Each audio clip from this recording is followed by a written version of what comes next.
नमस्कार आप सभी को। एमपी पुलिस के पिछले 5 दिनों के पेपर आ गए हैं और जितना मेरा अनुभव है 5 दिन आपको डिसाइड कर देते हैं कि सिलेबस इस बार क्या रहने वाला है, किन सब्जेक्टों पर अब क्वेश्चन नहीं आएंगे।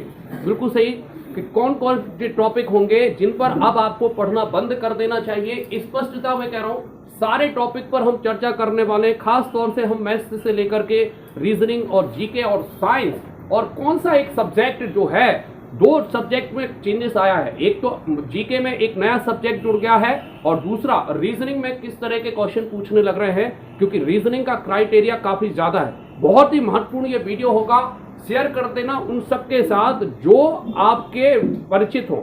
क्लियर है? क्योंकि अच्छे कहते हैं ना, भला की जय भला होगा और बुरा की जय बुरा होगा। बहुत शानदार सेशन है, अगले 10 मिनट के अंदर हम करेंगे। इसके बाद कुछ समय बाद हम क्लास भी लेंगे। तो शुरुआत करते हैं। कुछ चीजें आप समझ लो। सबसे इंपॉर्टेंट बात, कुछ दिन पहले जो ऑफलाइन बैच है उसमें मुझे बताया गया था कि कुछ बच्चे करंट अफेयर डेली पढ़ते हैं। उसको हमने करीबन 1 महीने पहले मैंने करंट अफेयर को कहा था कि करंट अफेयर धोखेबाज है, और पिछले 5 दिनों में एक भी क्वेश्चन करंट अफेयर का नहीं आया है। ये बहुत जिम्मेदारी के साथ मैं आपसे कह रहा हूं कि पिछले 5 दिन के पेपर में, आज 6वां दिन है एमपी पुलिस का, एक भी क्वेश्चन एमपी पुलिस का नहीं आया है, आगे नहीं आएगा। उसका कारण यह है कि पेपर बहुत पहले बन चुका था। क्लियर है? पेपर रिसेंटली नहीं बना है।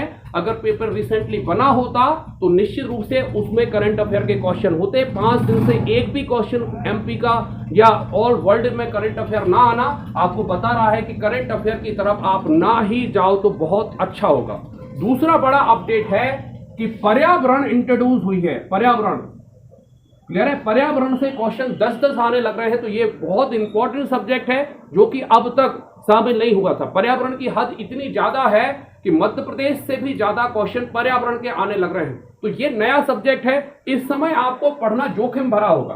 क्लियर है? इस तरफ आपको नहीं जाना है, पर्यावरण की तरफ भले ही आ रहा है। अगर आपके पास पहले से कुछ पर्यावरण से संबंधित चीजें हैं, कोयले के निर्माण, प्रदूषण से लेकर कुछ चीजें हैं, तो उन्हीं को आप पॉलिश करना, नया मत पढ़ना, नहीं तो फिर आप गफलत में पड़ जाओगे। इसके अलावा मैं पहले सारे जीके को ही निपटाने वाला हूं।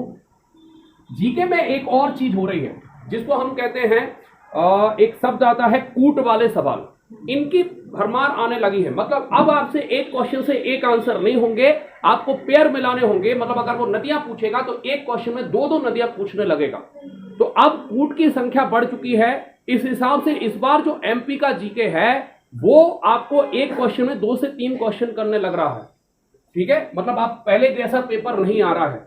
दूसरी बात, जीके में एक नया परिवर्तन यह भी हुआ है कि आपका अगर एमपी और मैं लगातार बार बार कह रहा हूं कि अगर आप मेरे पुराने वीडियो देखेंगे, मैंने आपसे स्पष्ट कहा था कि फिजिक्स, केमिस्ट्री, साइंस में नहीं पूछा जाता है, बायो ही साइंस में पूछा जा रहा है और आगे भी पूछा जाएगा।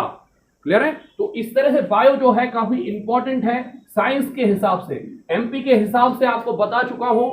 और पर्यावरण इंट्रोड्यूस, ये पूरा सिनेरियो है खास तौर से आपका जीके वाले पोर्शन में। इसके अलावा कुछ क्वेश्चन 2 से 3 क्वेश्चन गलत हो रहे हैं। अब जो छायांशियन है वो ध्यान रखेंगे कि क्वेश्चन 2 से 3 गलत नहीं होंगे, 1 या 2 क्वेश्चन गलत होंगे। अगर आपको 4 क्वेश्चन गलत लगते हैं, जो कि स्वाभाविक है, आप उसका इंग्लिश वर्जन पढ़ेंगे। इंग्लिश में जो लिखा है वो आपको पढ़ना, उसका आपको हिंदी करना है। अगर आप ये बात मेरी मानेंगे तो निश्चित रूप से आपको जो 4 क्वेश्चन गलत लग रहे थे वो घटकर 2 या 1 पर पहुंच जाएंगे या शून्यता आ जाएगी। क्योंकि अधिकांश क्वेश्चन जो आपके बनाए गए हैं वो इंग्लिश से हिंदी ट्रांसलेट करके बनाए गए हैं, तो ट्रांसलेट करने में होती है गलती। इस वजह से जैसे ही आपको ये लगे कि ये क्वेश्चन आपका गलत हो रहा है तो एक बार उसका इंग्लिश वाला जो वहीं पर लिखा होता है, मैंने कुछ बच्चों को ऑनलाइन भी दिखाया था, उसको जरूर आप देख लेना कि इंग्लिश में उस क्वेश्चन का मीनिंग क्या है। इससे आपके क्वेश्चन की गलती जो है वो शून्यता की तरफ बढ़ने लगेगी। ठीक है? क्वेश्चन गलत आ रहे हैं वो आपके लिए प्लस पॉइंट है, वो नंबर आपके बढ़ेंगे। गलत हर ऐसा अभी तक कोई पेपर नहीं हुआ जिसमें 2 से 3 क्वेश्चन गलत ना हुए हों। हालांकि कुछ बच्चे 5-8 कहते हैं वो गलत है। कुछ चीजें ऐसी भी होती हैं कि मान लिया करो कि गधा हो, है ना। कई बार लोग कहते हैं कि 8 क्वेश्चन गलत है। 2 से 3 क्वेश्चन क्राइटेरिया रहा है। मैं कह रहा हूं एमपीपीएससी से लेकर हर ऐसा कोई पेपर नहीं हुआ व्यापक में जो 2 से 3 क्वेश्चन गलत ना करे। वो एक स्वाभाविक प्रक्रिया है, उसका आपको प्लस पॉइंट ही मिलेगा, माइनस उसका कुछ भी नहीं है। आगे बढ़ते हैं। तो जीके के बाद अगली बात करते हैं मैथ्स को लेकर। मैथ्स। मैथ्स इस बार एडवांस बिल्कुल टच नहीं कर रहे हैं। एडवांस में जैसे मान के चलो त्रिकोणमिति पिछले 5 दिनों से एक भी क्वेश्चन, ऊंचाई दूरी की क्या, साइन थीटा कॉस थीटा से रिलेटेड, मतलब त्रिकोणमिति का एक भी क्वेश्चन नहीं देखने मिला है। ज्यामिति का जो बेसिक है, जो मतलब क्षेत्रमिति से मिला हुआ है, वही देखने मिला है। ज्यामिति भी आपको सीधी परीक्षाओं में नहीं मिली है। क्षेत्रमिति के एक क्वेश्चन अवश्य आ रहा है, वो सीधे सीधे फॉर्मूला है और सीधे सीधे उसमें मान रखना है। तो अब यहां से आप ये निकालो, डीआई भी कुछ जैसे 10 अब तक पेपर हो चुके हैं सुबह शाम के मिला के, डीआई मुश्किल से 2 या 3 पेपर में एक ही डीआई पूछी गई है, तो डीआई से भी क्वेश्चन नहीं आ रहे हैं। तो ये सारा है। अब सवाल उठता है आ कहां से रहे, तो जिस चैप्टर से आ रहा है वहां से बब्बर आ रहे हैं। ऐसा नहीं हो रहा है कि कुछ क्वेश्चन, अगर जैसे उन्होंने चक्रवर्ती ब्याज पकड़ा है तो 3-3 क्वेश्चन चक्रवर्ती ब्याज के एक पेपर में पटके हैं। समय कार्य को बहुत ज्यादा, कुछ टॉपिक इतने ज्यादा आ रहे हैं जिसका हिसाब किताब नहीं, जिसमें सबसे पहला नाम आता है चक्रवर्ती ब्याज का। चक्रवर्ती ब्याज की क्लास मैं ऑनलाइन भी ले चुका हूं, उसी से संबंधित सवाल बेसिक से लेके स्ट्रॉन्ग तक। जब 4-5 क्वेश्चन एक टॉपिक से देगा तो उसमें एक क्वेश्चन बहुत सरल होगा, दूसरा थोड़ा सा मीडियम होगा, तीसरा हाई होगा और चौथा इस तरह से होगा। इसके अलावा समय कार्य, यह भी सबसे ज्यादा पूछे जाने वाला चैप्टर है इस शुरुआती दिनों में। क्लियर है? हालांकि मैं आपको यह भी बता दूं कि जीके को लेकर जरूर मैं तटस्थ हूं कि चेंज नहीं होगा, लेकिन इसको लेकर अभी भी चेंजेस आ सकता है। लेकिन इस बार यह तय है कि जो क्राइटेरिया रहेगा 25 नंबर से आगे मैथ्स नहीं बढ़ेगी आने वाले पेपरों में। क्लियर है? मैथ्स को मैं लगातार कम करता रहा हूं और रीजनिंग का क्राइटेरिया इस बार बड़ा है क्योंकि 2 या 3 चैप्टर उसमें ऐड किए गए हैं, जिसको हम ऑफलाइन पढ़ाने की कोशिश कर रहे हैं। और आप चाहो तो बहुत जल्द हम कोशिश करेंगे जो 2-3 चैप्टर नए जुड़ चुके हैं, जो पहले कम आते थे, उनको भी हम फिर से रिवाइज करा देंगे। तो खैर, रीजनिंग के बारे में हम बाद में चर्चा करते हैं। तो सबसे पहले इंपॉर्टेंट है चक्रवर्ती ब्याज, समय कार्य, अलजेब्रा, जिसको हम बीज गणित कहते हैं। ठीक है, इसी को बहुलक भी कहने लगे हैं।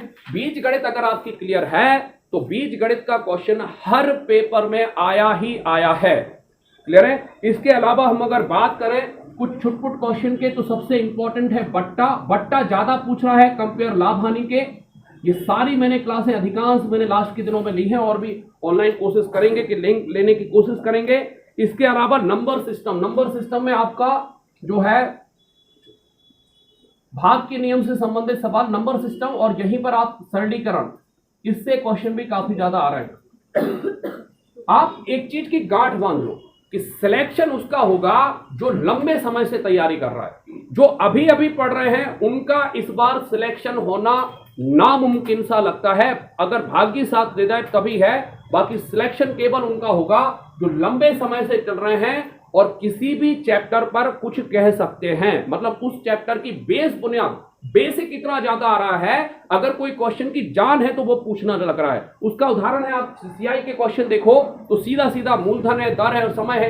इस तरह से ट्री स्ट्रक्चर में अब उसमें दर उन्हें कठिन कर दी है। दर 13.5%, अगले दिन 16.5% आई थी, इसके बाद कल परसों 17.5% आई थी। तो आप ये समझने की कोशिश करो, अब 2 से 2.5 साल कर दिया है। मतलब आप क्या कर रहे होगे, 13.5 का आप देखो 10, इस तरह से क्वेश्चन आया था। अमाउंट में मिस कर रहा हूं कि मूलधन कितना था, प्रिंसिपल मुझे याद नहीं है।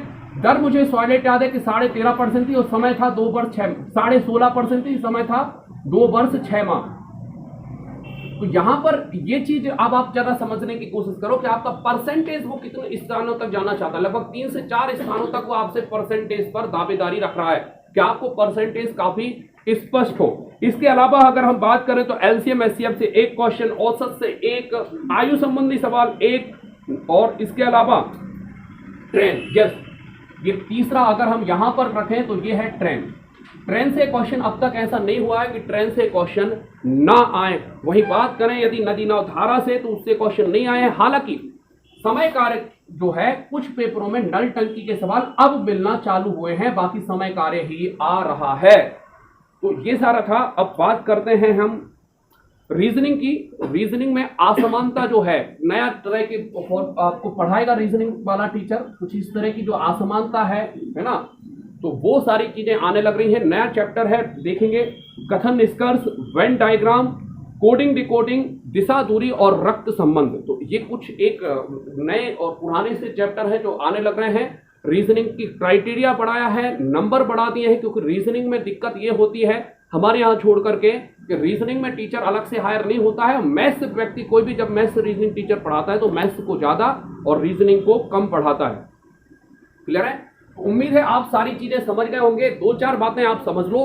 चैप्टर की जड़ें अगर आपको पता है, आप ये समझो कि जहाँ से क्रिएटिविटी चालू है वहाँ से, मतलब अगर हम इसको IBPS से जोड़ दें तो ये गलत नहीं होगा कि इस बार जो लेवल है वो काफ़ी IBPS को मिलता हुआ जुलता हुआ दिखता है। क्लियर है कि आप चैप्टर जानते हैं ये जरूरी नहीं, सटीकता उसको चाहिए कि आप जड़ों पर जाते हैं, जड़ें कितनी आपको क्लियर है कि क्या क्या इसकी जड़ें हैं। उम्मीद है आपको सारी चीजें समझ में आ गई होंगी। जिनका पेपर हो गया है वो नीचे कमेंट में जरूर करें कि क्या कुछ लाइन आपको अगर इसमें से हटानी है या जोड़नी है तो वो जरूर बताएं, ताकि जो भाई बहनों का पेपर बाद में है उनको इसका लाभ मिल पाए। मेरे हिसाब से मैंने सफिशिएंट मार्गदर्शन कर दिया है। आप इन चैप्टरों पर अब कमांड बना लो। बहुत ज्यादा परिवर्तन आपको अब आने वाले पेपरों में नहीं मिलेगा। क्लियर है? अब लगभग पेपर जो है इसी के आसपास चलेगा। अब बात करते सबसे इंपॉर्टेंट कट ऑफ की। तो भाई कट ऑफ जो है मैं उसको एक अलग वीडियो बनाने वाला हूँ, पिछले अगले 2-4 दिन के और हो जाएं, लेकिन मैं बहुत जिम्मेदारी के साथ कह रहा हूँ 65 से 75 के बीच नंबर। अगर हम छायांश की बात करें तो इस समय जो मैक्सिमम नंबर है वो 78 है। हालांकि वो ओल्ड स्टूडेंट है, 78 तो लार्जेस्ट नंबर है, और मिनिमम जो नंबर है वो है 61। सबसे कम नंबर जो आए हैं वो 61 नंबर हैं। इसके बीच में ही अभी तक नंबर मिले हैं और मैं बहुत जिम्मेदारी के साथ कह रहा हूँ आप कट ऑफ पर इतने मत जाओ। ठीक है, बाहर कोई 85 बता रहा है, कोई कुछ बता रहा है, उन पर मत जाओ। आप समझ लो 80 नंबर अगर आप आसपास कहीं गिर रहे हैं 70 नंबर की उस तरफ, तो आप बिल्कुल तैयार हैं फिजिकल देने के लिए।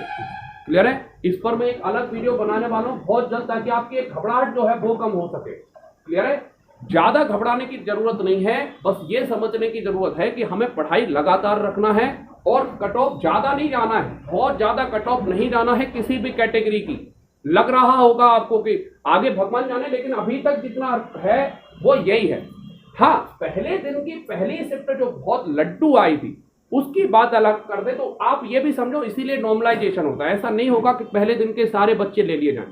पहले दिन की पहली शिफ्ट जो है उसमें जरूर अपने 80-85 इस टाइप के नंबर मिले थे, लेकिन वो पेपर भी बहुत सॉफ्ट था। क्लियर है? बहुत सॉफ्ट। उसके बाद उतना पेपर सॉफ्ट नहीं आया है। जीके सबसे ज्यादा नंबर कट कर रहा है, तो जीके आप बहुत ध्यान से पढ़ें। और मेरा हम्बल रिक्वेस्ट है लास्ट, रजिस्टर जो बनाए हो उससे पढ़ना चालू करो। इस समय भी यदि आप किसी टीचर की बातें सुन रहे हो, इस समय भी यदि आप किसी से पढ़ रहे हो, तो इससे बड़ा दुर्भाग्यपूर्ण कुछ नहीं होगा। अपने रजिस्टर पुराने पलटाओ, जो टीचरों से आप पढ़ चुके हो उनसे पढ़ो, आप कॉम्पिटिटिव बुक से पढ़ो या किसी की बातें सुनो। क्लियर है? उम्मीद है सारी चीजें आपको समझ में आ गई हो। फिर भी अगर आपके कोई क्वेश्चन हो तो नीचे कमेंट बॉक्स में जरूर लिखें। Thank you for watching. Great day.